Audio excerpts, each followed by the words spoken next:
पण आता एक तर आता आम्ही हा विचार करणं अत्यंत आवश्यक आहे की जर अशी परिस्थिती असेल तर रिपब्लिकन पक्षाच्या सर्व नेत्यांनी एकत्र आलं पाहिजे. एकच रिपब्लिकन पक्ष, एकच लक्ष, एकच रिपब्लिकन पक्ष. पण असं होत नाहीये. म्हणजे अनेक गटातटामध्ये विभागलेला हा आपला समाज. 9% आमचे आंबेडकरांची मतं आहेत. दलितांची मतं 13-14% आहेत. पण त्यातली बाबासाहेब आंबेडकरांना मानणारे तर सगळेच लोक आहेत. पण रिपब्लिकन पक्षाला किंवा वंचित बहुजन आघाडीला किंवा जे आमचे गट आहेत त्या गटांना मिळणारी मतं ही 9% आहेत आणि त्यामध्ये सुद्धा मोठी फाटाफूट आहे.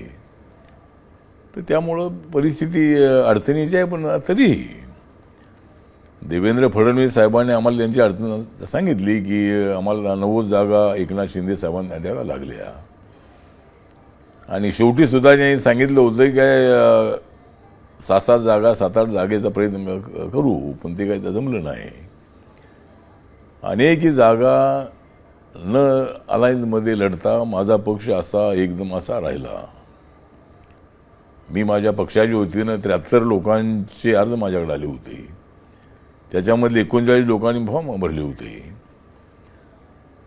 आणि मग आम्हाला देवेंद्रजींनी तर सांगितलं की बाबा तुम्हाला MLC देऊ, 1-2 स्वीकृत सदस्य देऊ महानगरपालिकेमध्ये, महामंडळाचे 1-2 चेअरमन करू, त्यानंतर काय सदस्य देऊ वगैरे असं सांगितल्यामुळं आणि त्याने हे जर सांगितलं की काही तुमच्या 10-12 लोकांना जर लढायचं असेल तर मैत्रीपूर्ण लढत आपण लढूया.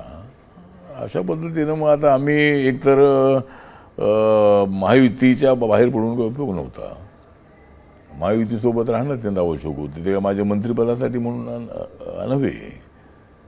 तर उद्या माझ्या कार्यकर्त्यांना सत्तेचा कुठंतरी सहभाग मिळणं अत्यंत आवश्यक आहे आणि इलेक्शन नंतर हे सगळं आम्ही महामंडळ सगळं करणार आहोत असं देवेंद्रजींना सांगितलेलं आहे. तर त्यामुळं एकतर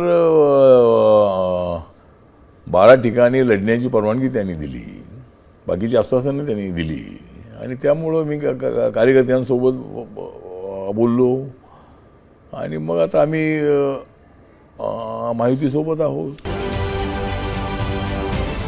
महाराष्ट्रातील सर्व बातम्यांचे विश्वासार्ह व्यासपीठ. सकाळच्या सर्व सोशल मीडिया प्लॅटफॉर्मला लाईक, फॉलो आणि सबस्क्राईब करा. तसंच सर्व नोटिफिकेशनसाठी बेल आयकॉन प्रेस करायला विसरू नका.